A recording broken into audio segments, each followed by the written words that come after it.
Hello sir. ये देखो MP sir, आप सच कह रहे हो ना, ये जवान ही होते जा रहे हैं, मतलब दिन भर क्या मतलब। फरा ma'am, I am joining with you. तेरे कपड़े श्रिंक हो गए हैं।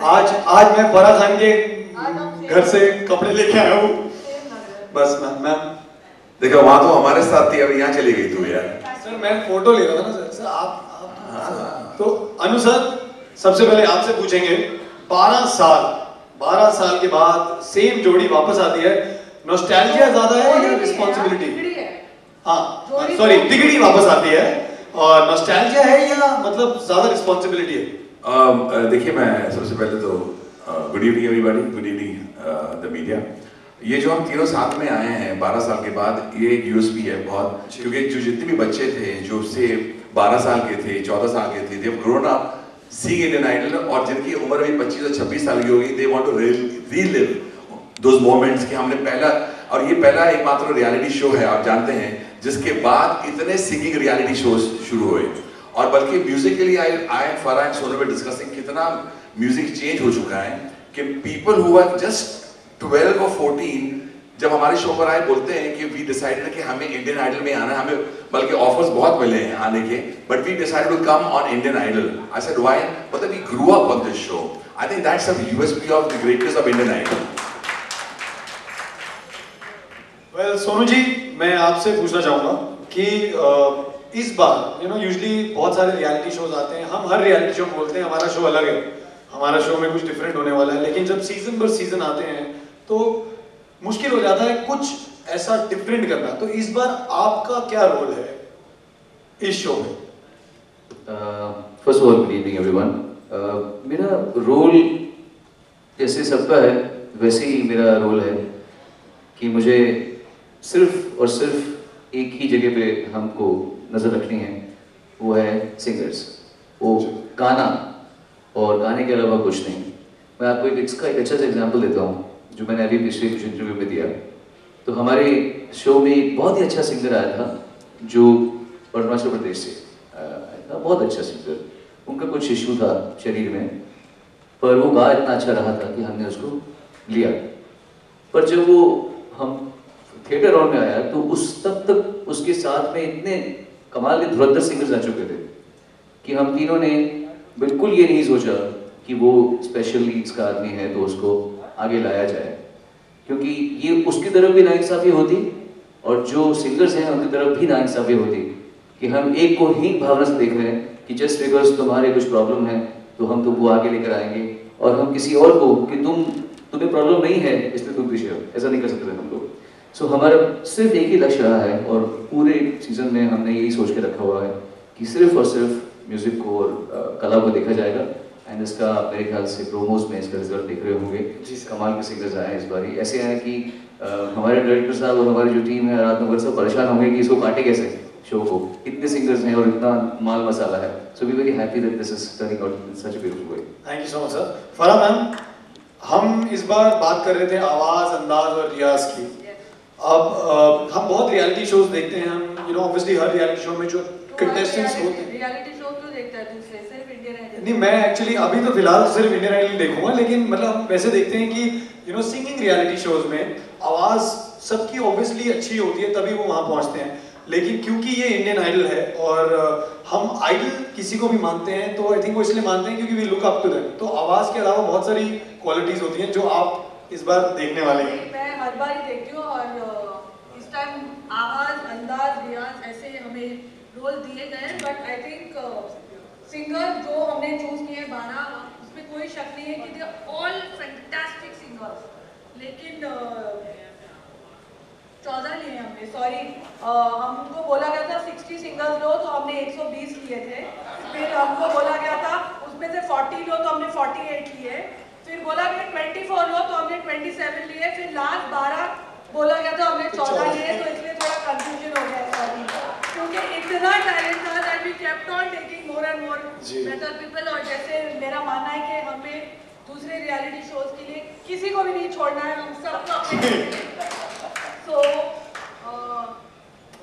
देखो, मैं हमेशा कहती हूँ कि जो सबसे बेहतरीन एक्टर है हमारी कंट्री का वो सुपरस्टार नहीं है, सुपरस्टार कोई और है जिसमें वो चार्म है, जिसमें वो करिश्मा है, जिसमें वो पर्सनालिटी है, the attraction that people have, तो वैसे ही इंडियन आइडल में भी अलॉन्ग विद द टैलेंट वो एक पर्सनालिटी, एक अंदाज, एक एक्स फैक्टर अभी पुराना हो गया इसलिए मैंने नेक्स्ट फैक्टर की इजाद की है।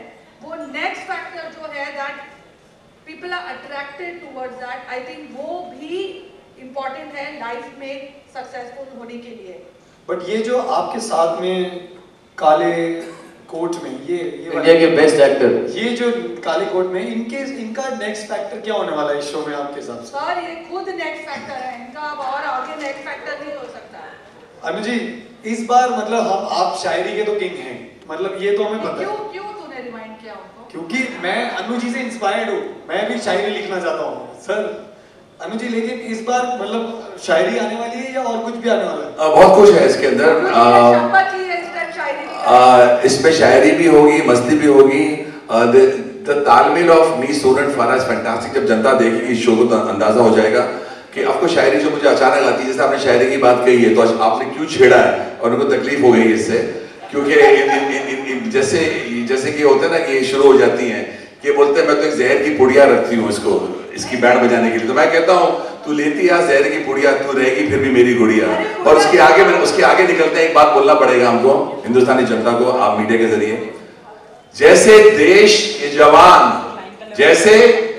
जवान देश की रक्षा करने में है नंबर 1, उसी तरह सच बोलने में इंडिया का मीडिया भी है, उसमें भी बड़ा है दम। हम अपने इंडिया के मीडिया की इसलिए तारीफ करते हैं कि जो भी बोलते हैं सच बोलते हैं, और इस बार सच बोलना पड़ेगा। When you see Indian Idol, बहुत शोज हैं, अभी मुझे पता है म्यूजिकल शोज बहुत शुरू हो गए हैं, लेकिन कभी ना भूलना कि सबसे पहले जिसने जितने भी रियलिटी शो शुरू करे हैं वो है Indian Idol. Musical shows are born out of Indian Idol. और बल्कि बताना चाहता हूं अनु, फराह, सोनू को देखने के लिए लोग तरस रहे हैं, not only for our judgment, for the talent that we have discovered. The talent is going to rock the nation। एक सवाल मीडिया ने किया, आप मुझे बताइए कि ये जो वोटिंग सिस्टम है क्या होता है? मैं बोला वोटिंग सिस्टम इस बार तो कमाल हो जाएगा। जो talent east west north south वाली बात जो हम कर रहे हैं, जो नॉर्थ वाला साउथ को सुनेगा तो अपने नॉर्थ को टैलेंट भूल के वो साउथ वाले के लिए वोट करेगा। This is called talent and this is all in Indian Idol which I am going to discover very fast. जब मैंने एंकरिंग की थी तो मैं एंकरिंग को एंजॉय कर रहा था पूरे टाइम, और अभी मैं जज हूँ, मेरे को जजेस हैं फराह जी और अनु जी। आपके एक्चुअली पिछले सवाल का भी मैं एक अच्छा सा हम्बल सा जवाब देना चाहता हूँ। क्या होता है कि जब दो लोग किसी काम में बहुत घुसे होते हैं, जैसे मैं गाने में गाना, अनु जी गाना बनाना और आवाज़ों को सुनना, इतने लोग ऑडिशन दे रहे हैं, जब इतना होता है तो एक ऐसा समझदार पर्सपेक्टिव किसी ऐसी शख्सियत का जो इस लाइन की भी हो और जिसका संबंध म्यूजिक से भी हो। कोरियोग्राफी बिना म्यूजिक जाने तो आ नहीं सकती, ताल बिना कोरियोग्राफी बिना म्यूजिक को समझे ताल नहीं आ सकती, एक्सप्रेशन सिंगर ने क्या गाया है उसको किस तरह मुद्राओं में कन्वर्ट करना है, ये ऐसे तो आ नहीं सकता। तो ये जब एक ऐसा पर्सपेक्टिव आता है जो हम दोनों को कभी कभी पुल बैक भी करें कि एक hello hello don't be too serious, ठीक है रियाज है बहुत अच्छा है, लेकिन देख एज अ पब्लिक मुझे थोड़ा सा बात कनेक्ट नहीं हुई, तो हम दोनों भी सोचते हैं कि इतनी बड़ी फनकार ये कह रही है तो जरूर सही होगा। तो इसी से ये जो पैनल बनता है, ये इसी वजह से ये पैनल स्पेशल है, क्योंकि 3 अलग अलग पर्सपेक्टिव्स, दृष्टिकोण हमारे पास में है और तीनों का पूरा सम्मान किया जाता है। इसीलिए हम इंडियन आइडल के इस पैनल में हिस्सा बनकर ज़्यादा स्पेशल महसूस करते हैं। Thank you so much. Good evening, judges and everyone. My name is Neeti. My question is for judges, but I wouldn't mind if any of us answer this. पिछले 12 सालों में आप नहीं बदले हैं, but music बदल गया है. If we compare 90s song and the current songs, there's a huge difference in it. What would you like to say about it?